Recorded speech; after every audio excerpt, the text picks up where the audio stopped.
Ano yung mga sign na palyado ang inyong makina or misfire ang inyong engine? Hello mga paps, I'm Kuya Shane at regarding sa misfiring engine, ano ba yung makikita ninyo o mararamdaman ninyo if palyado ang inyong makina? Well, number one dyan, pwede kayong makaramdam ng malakas na vibration sa loob ng inyong sasakyan na nanggagaling sa inyong engine. So yan, isa yan sa mga indication na palyado yung makina ninyo. Pag doon kayo nasa loob kayo ng sasakyan, parang medyo may sudden shake, no? Kumbaga, siguro alam niyo naman yung dating vibration, ngayon mas malakas na.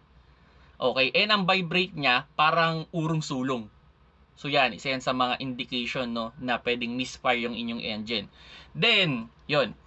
Pag kayo ay pumunta doon sa engine bay, makikita naman ninyo yung engine ninyo parang kung kinakapos ng hangin, yung parang para siyang nagsi-shake talaga siya na then nagsi-shake siya then parang parang umaabante, umaatras.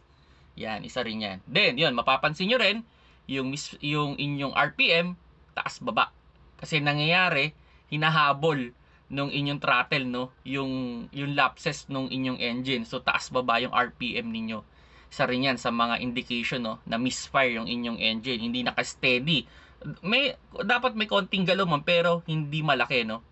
So usually pag misfire yan, minsan bumababa pa nga hanggang mga 550 RPM and minsan biglang tataas up to more than 1,000 RPM. So yun, pwedeng may problema kayo niyan, no? Yung taas baba rin na RPM. Then, yun, pag chinek niyo yung tambut tune niyo, 'di ba? Yung exhaust natin, dapat continuous lang yung flow niyan. Kumbaga pag hinawakan niyo parang dire-diretso. Pero pag yan ay misfire, pugak-pugak yan. Parang ang blow niya parang blow ganun yung sistema niya, parang bug bug bug bug bug. Sorry, hindi ko alam yung totoong tunog pero ganun, misfire yon, isa rin yon. Then worst diyan, pwedeng mag-check engine ang inyong sasakyan. So yun yung pinaka worst diyan, and ang pinaka worst is yung mag-blink yung inyong check engine. So usually nagbi-blink yan pag tinataas ninyo yung RPM.